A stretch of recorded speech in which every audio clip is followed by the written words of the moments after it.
तर कोणीही कुठेही गेलं तरी नाशिकमध्ये शिवसेना युबीटी खंबीर आहे असं वक्तव्य इकडे संजय राऊत यांनी केलंय.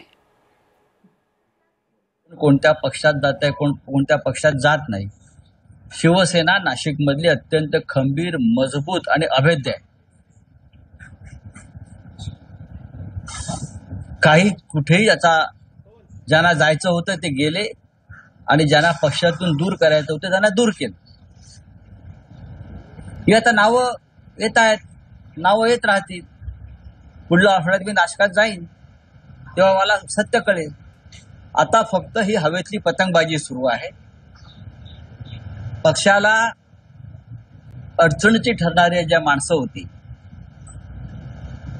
त्यांच्यापासून त्यांना पक्षानं दूर केलं, एवढंच मला माहिती. फार लहान विषय आमच्यासाठी.